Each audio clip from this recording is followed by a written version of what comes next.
Warga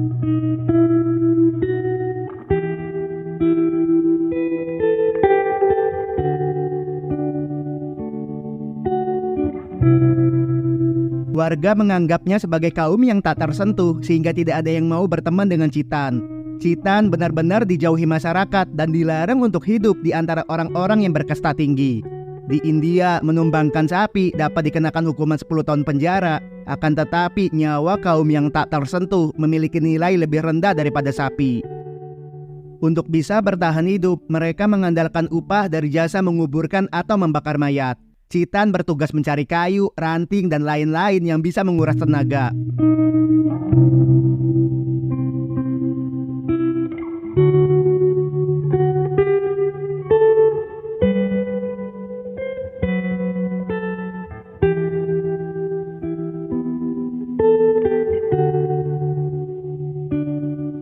Hal yang disukai Citan adalah melihat warga datang ke pemakaman, karena pada saat itu Citan merasa tidak sendiri.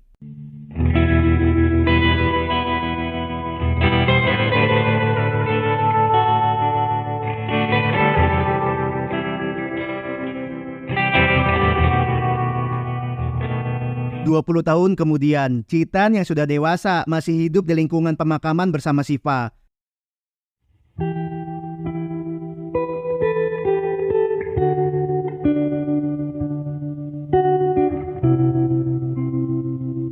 Suatu hari, Citan melihat sang ayah angkat tumbang mendadak. Citan tidak bisa menangis karena Citan sudah terbiasa dengan kesedihan.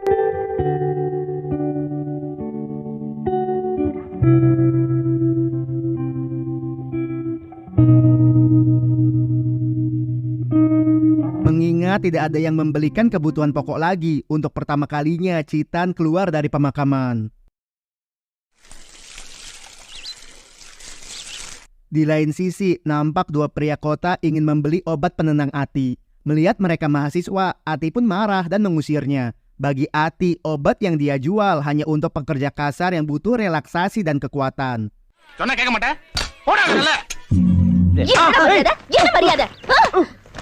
Melihat Citan di depan warung makan, sang pemilik menyuruh pelayan untuk mengusirnya. Bagi pemilik warung, kaum tak tersentuh dapat membuat warungnya sepi pembeli. சில்லறைய கொடுக்க மாட்டியா? நான் பேக்கா வச்சிருக்கேன். என்னடா பக்கற? Citan yang tidak dilayani dengan baik terpaksa mengambil makan sendiri untuk mengisi perutnya. Pemilik warung tidak terima dan meminta para pelayan untuk menghajarnya. Walau tidak pernah bergaul, namun Citan memiliki tenaga yang kuat dibandingkan dengan manusia pada umumnya.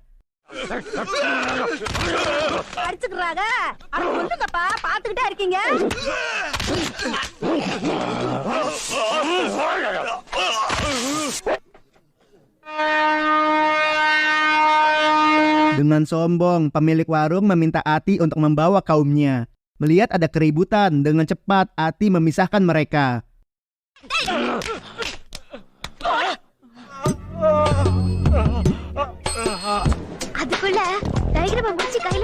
Ati yang tidak tega memberikan makan siangnya.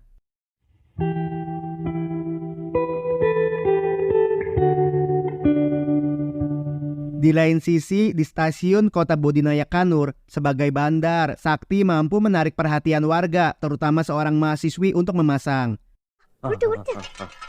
Melihat Manju selalu menang, dua warga mengompori.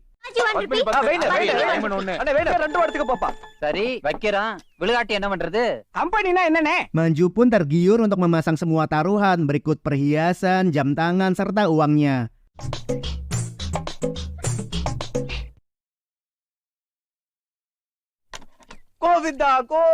Melihat tebakannya salah, Manju merasa terguncang karena seperti tertipu dan akan menebus jam kesayangannya.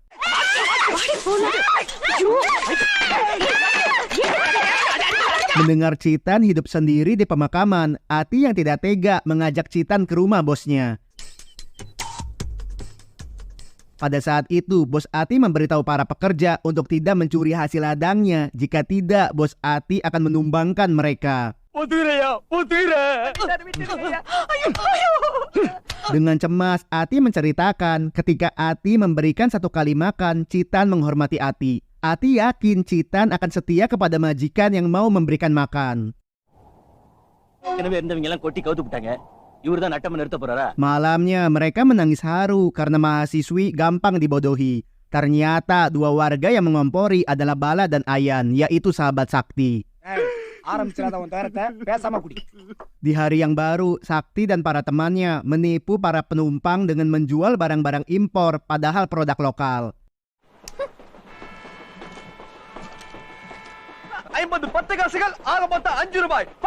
Manju yang baru pulang kuliah tidak terima jika jam tangannya akan dijual kepada orang lain. Manju pun memberitahu penumpang lain bahwa mereka adalah penipu.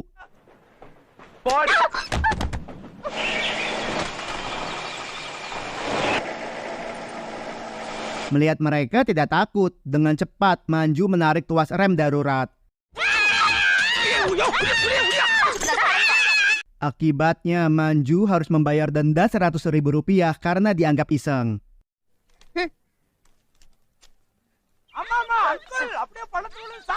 Di lain sisi, Devan membawa Citan untuk bekerja di pedalaman Akurutu. Untuk bisa ke pedalaman, mereka harus melalui tanjakan dan turunan.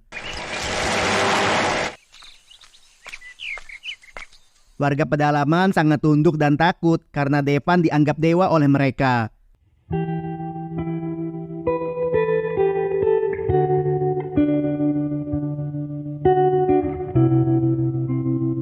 Di dalam pedalaman, Devan mengelola perkebunan obat ilegal. Devan pun tidak segan main fisik jika melihat pekerja yang malas.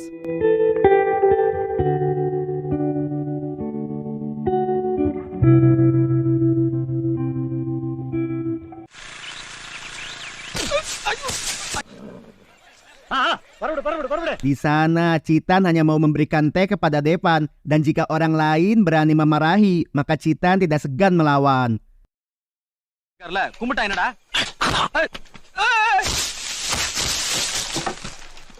Alih-alih marah, Devan menyadari bahwa Citan berbeda dengan yang lain. Manju yang baru selesai menonton bioskop mendengar suara Sakti. Ternyata mereka mencoba menipu warga kota dengan menawarkan obat penyembuh segala macam penyakit. Manju yang masih menyimpan dendam dengan cepat pergi ke kantor polisi.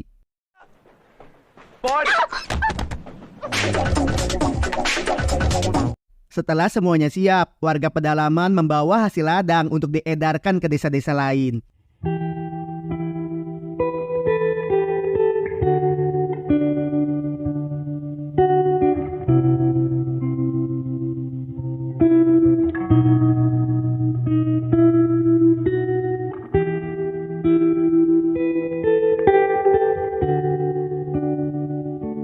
Celakanya, seorang mata-mata yang sedang memantau melaporkan kepada polisi. Melihat tim kepolisian, warga pun kocar-kacir menyelamatkan diri.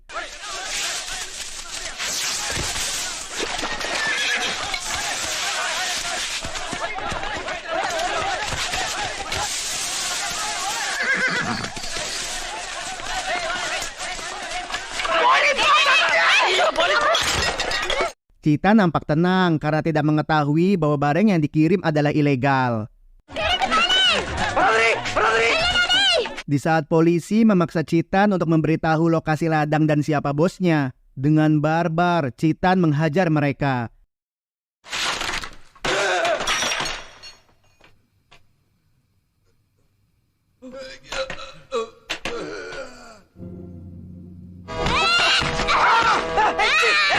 Atas kejadian tersebut, hakim memvonis Citan bersalah. Section 324, 325 மற்றும் 307 படி Bersama dengan polisi, Manju mencoba untuk menangkap mereka. Sialnya, Sakti berhasil tertangkap, namun Bala dan Ayan berhasil lolos. Sakti pun ditahan karena kasus penipuan. Dalam sel tahanan, Sakti mencoba berkenalan dengan para penghuni. Di sana, seorang penghuni menginfokan bahwa Citan telah melukai tangannya.